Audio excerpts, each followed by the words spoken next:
No, I think one of the interesting things about this project for me is that this idea of not knowing what to expect or what to anticipate with another organism that you can't control, right? And this relationship that you have no control over, and this idea that the result might just be a moment in time.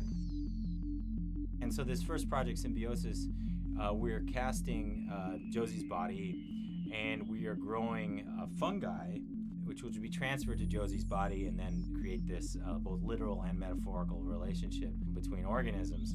It's an experimental work. It's an experimental undertaking, in which case we don't know what's going to happen. We've got a lot of things planned out with all these potentials, because we don't know what's going to happen when you start to live that closely and intimately with another organism that's unpredictable. We don't know how it's going to grow.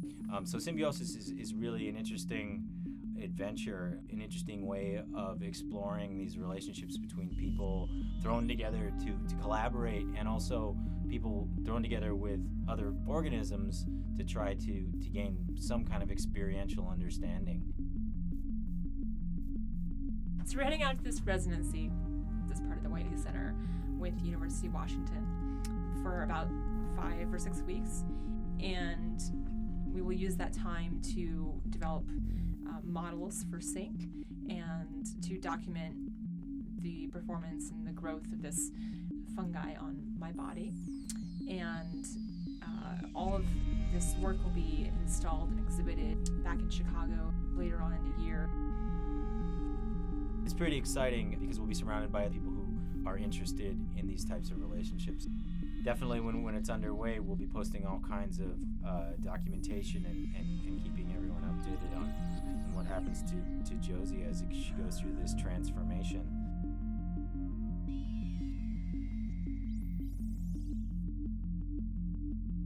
So the other project that we're calling SYNC is more focused on a material. It's mushrooms, again, it's fungus, it's Mycelium, which has been industrially developed by a company called Ecovative that we've partnered with for this particular part of the collaboration. Ecovative is a design and manufacturing firm based in Albany, New York, who I ran across about this time last year while looking for a general manufacturer to help out with SYNC.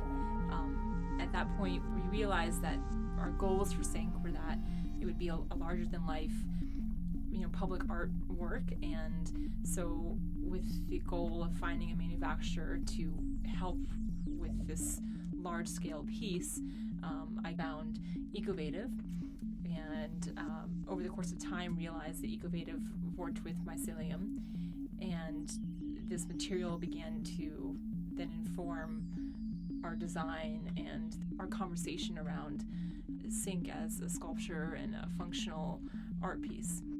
Ecovative, really what they do is they produce products out of mycelium, out of this fungus substrate, replacing anything that you can think of that would be made out of plastic or styrofoam. And so we're just kind of extending the use and the functionality of that to SYNCs.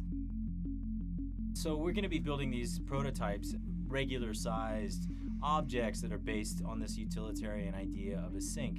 And we're also interested in how these materials can be acoustic and how they can resonate and in any of these things you might imagine. And we want to explore the possibilities with this material.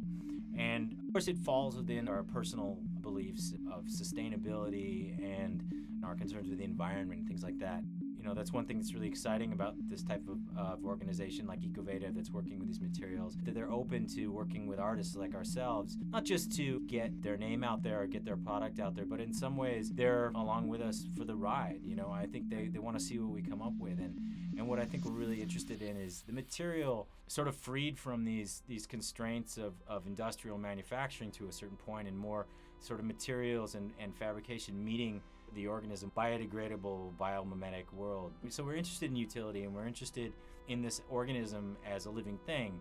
And as a medium to make art, starting off with prototypes with this vision for larger projects. And I'm really excited to see the corners that I think this is going to round. I think it's going to turn and take different paths based on what we discover when we make these prototypes. We'll be able to move on thinking in terms of design to these larger ideas. we're making these models with the hope that it gives us a lot more questions to ask and to be answered about what's possible with these designs. It creates a much larger conversation toward creating larger work.